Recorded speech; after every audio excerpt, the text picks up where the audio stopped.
मैं doctor Rajbala Singh, government college Rajakhera, राजनीति विज्ञान विभाग। आज बीए फर्स्ट ईयर की शक्ति की अवधारणा के बारे में बताऊंगी।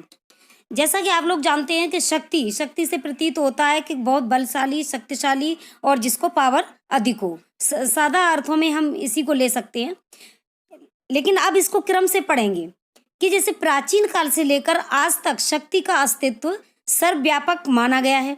शक्ति के अभाव में समाज और शासन व्यवस्था को व्यवस्थित रूप में नहीं रखा जा सकता। शक्ति वास्तव में हमेशा से संघर्ष का प्रतीक रही है।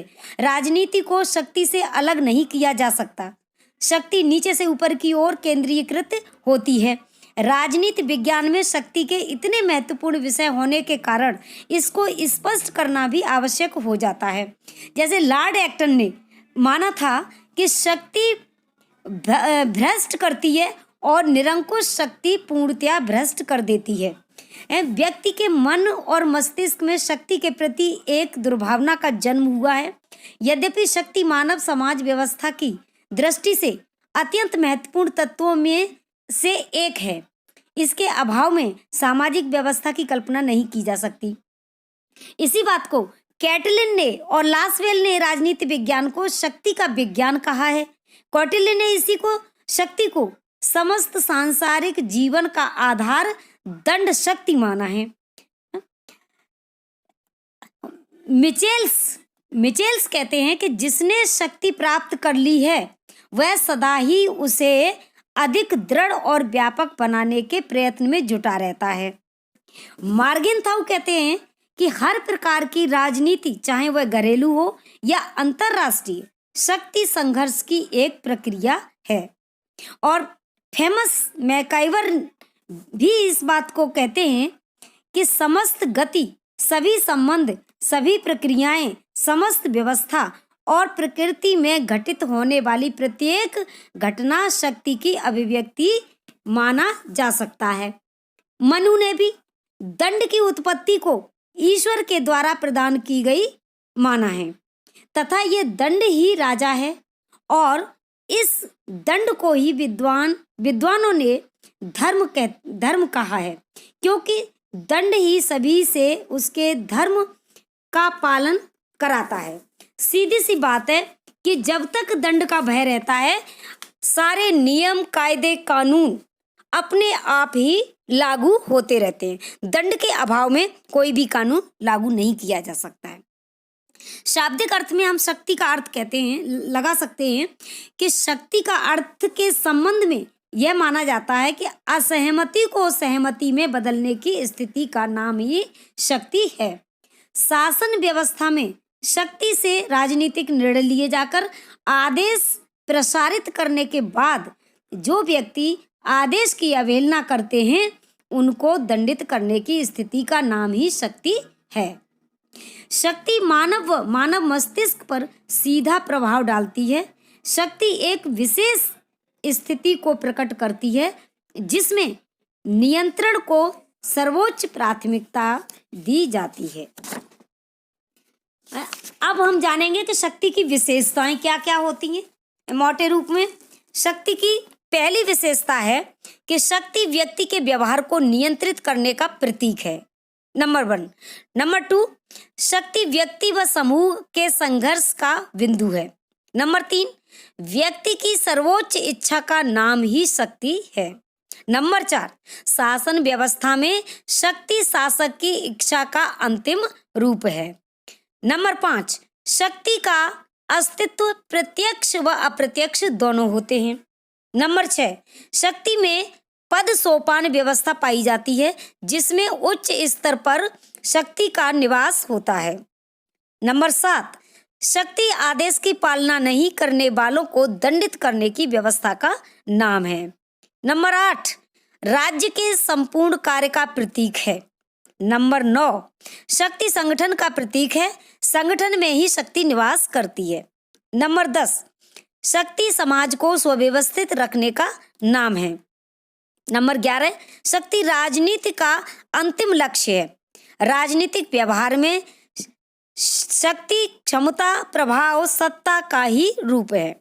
नंबर 12, शक्ति के रूप में परिवर्तित होते रहते हैं और लास्ट है शक्ति राष्ट्रीय और अंतर्राष्ट्रीय स्तर पर भी प्रभावित करने की क्षमता रखती है। अब देखिए शक्ति कितने प्रकार की होती है। शक्ति अमूमन 3 प्रकार की होती है। नंबर 1 प्रभावशीलता के आधार पर शक्ति के प्रकार। नंबर 2 औचित्य एवं अनौचित्य के आधार पर शक्ति के प्रकार। नंबर 3 अन्य आधारों पर शक्ति के प्रकार। अब देखिए प्रभावशीलता के आधार पर शक्ति के प्रकार। यह शक्ति का वह रूप है जिसमें दूसरे लोगों को अपने अनुकूल व्यवहार करने के लिए बाध्य किया जाता है। जैसे बल, जब बल प्रयोग करके दूसरों के व्यवहार में परिवर्तन किया जाता है तो उस शक्ति को बल शक्ति कहते हैं। दूसरा है प्रभुत्व, जब आदेश शक्ति द्वारा दूसरों के व्यवहार में परिवर्तन किया जाता है तो वह शक्ति प्रभुत्व कहलाती है। तीसरी है चातुर्य, जब छल या युक्ति द्वारा दूसरों के व्यवहार में परिवर्तन किया जाता है तो वह शक्ति चातुर्य कहलाती है। अब दूसरी कौन सी शक्ति है? औचित्य एवं अनौचित्य के आधार पर शक्ति के प्रकार। इस आधार पर शक्ति के जिन रूपों का उल्लेख मैक्स वेबर ने किया है वे इस प्रकार हैं। नंबर 1 वैधानिक शक्ति, जब शक्ति का प्रयोग वैधानिक ढंग से किया जाता है तो उसे वैधानिक शक्ति कहा जाता है। दूसरी है परंपरागत शक्ति, जब शक्ति का प्रयोग परंपरागत ढंग से किया जाता है तो उसे परंपरागत शक्ति कहते हैं। जैसे शक्ति का इंग्लैंड के सम्राट द्वारा प्रयोग करना।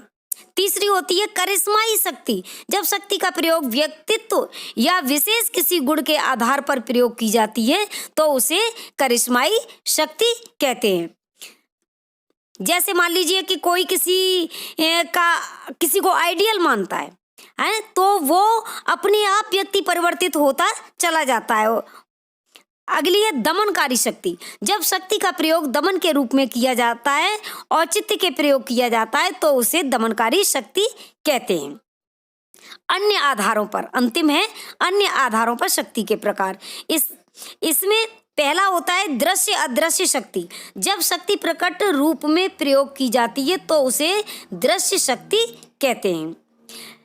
निम्न एवं मध्यम शक्ति, शक्ति के इन प्रकारों की कल्पना राज्यों की पारस्परिक तुलनात्मक शक्ति के रूप में की गई है। इस आधार पर शक्ति निम्न, मध्यम तथा महाशक्तियों के रूप में पाई जाती है। अगली है प्रादेशिक, राष्ट्रीय एवं अंतर्राष्ट्रीय शक्ति। भू क्षेत्र के आधार पर शक्ति की 3 प्रमुख प्रकार होते हैं। नंबर 1 होता है प्रादेशिक शक्ति, दूसरा होता है राष्ट्रीय शक्ति और तीसरा होता है अंतर्राष्ट्रीय शक्ति। अगला है दमनात्मक एवं अदमनात्मक शक्ति, जब शक्ति का प्रयोग शासक अत्याचार एवं दमन के रूप में करता है तो उसे दमनात्मक शक्ति तथा उसके विपरीत शक्ति का प्रयोग अदमनात्मक शक्ति कहते हैं। अगली है केंद्रित एवं विकेंद्रित शक्ति, जब शक्ति का निवास एक केंद्र में होता है तो उसे केंद्रित शक्ति कहा जाता है, जब शक्ति अनेक केंद्रों में निवास करती है तो उसे विकेंद्रित शक्ति कहा जाता है। अगली है प्रत्यक्ष एवं अप्रत्यक्ष शक्ति, जब शक्ति का प्रयोग स्वयं शक्तिशाली व्यक्ति द्वारा किया जाता है तो उसे प्रत्यक्ष शक्ति तथा जब शक्ति का प्रयोग अधीनस्थ कर्म व्यक्तियों के द्वारा किया जाता है तो उसे अप्रत्यक्ष शक्ति कहते हैं। अगली है संभाव्य एवं वास्तविक शक्ति। ये क्या है?